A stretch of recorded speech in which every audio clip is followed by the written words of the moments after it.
President Trump will be meeting with victims of crimes committed by illegal immigrants in less than an hour from now. The meeting comes ahead of tomorrow's House vote on two bills aimed at putting our national security and our citizens first. One bill would deny federal grants to sanctuary cities that refuse to work with the federal government. The other bill would impose tougher punishments for illegals who re-enter the country after being deported. Joining me right now for more analysis, Deputy Assistant to the President, Dr. Sebastian Gorka. Dr. Gorka, good to have you here. Great to be back, Trish. Thanks for having me. What do you think these bills will accomplish? Oh, my gosh, so very, very much. The first one with regards to these criminal sanctuary cities, Bill 3003, will again start focusing on the safety of Americans in America.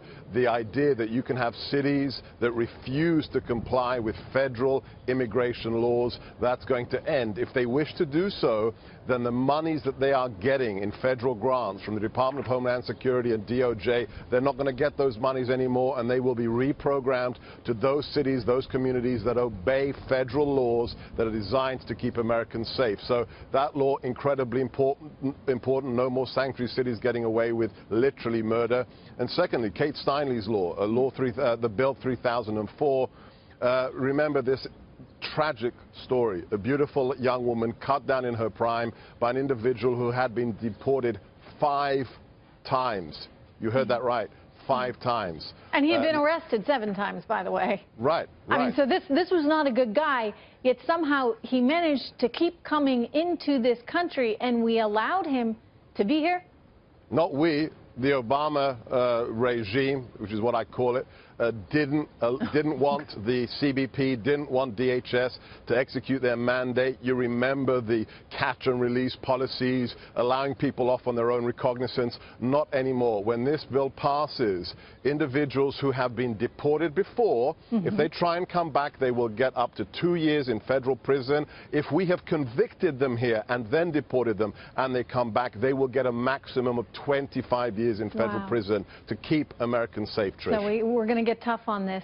You know, it's one of those things that seems obvious, Dr. Gorka. You know, you shouldn't be in this country illegally, and if you are, you should be tossed out. And yet, because of these sanctuary cities, it's been very difficult. While I have you here, Dr. Gorka, I want to get to another big story, and that's Syria.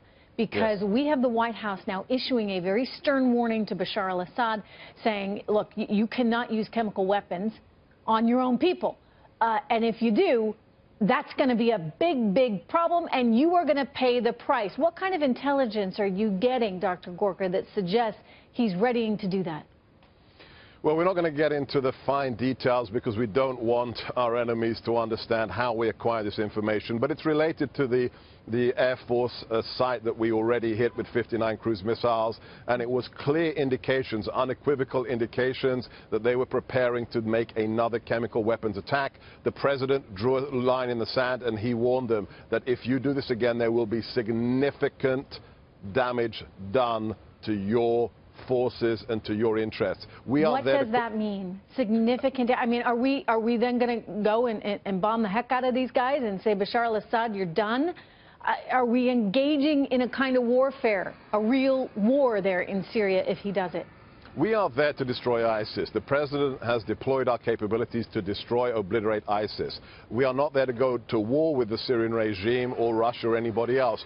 But if you threaten our partners, if you threaten unarmed women and children, then we will take action. And if you threaten our forces, likewise. So it's just a very clear warning. Do not test President Trump, because this is a different kind of commander-in-chief. Or else. Okay. It sounds to me then, Dr. Gorka, you're saying we would be willing to engage in whatever we need to engage in, even if it is war, even if it is going head-to-head with the Russians, if in fact they test us? We will not stand down if people endanger our forces, our partners, or our interests. The use of chemical weapons against any innocent civilians, be they Syrians or otherwise, is a threat to global security. Could you imagine if those weapons get into the hands of groups like ISIS or Al-Qaeda? We're not going to let that happen. So we don't give our game plan away, but the fact is the message is very clear.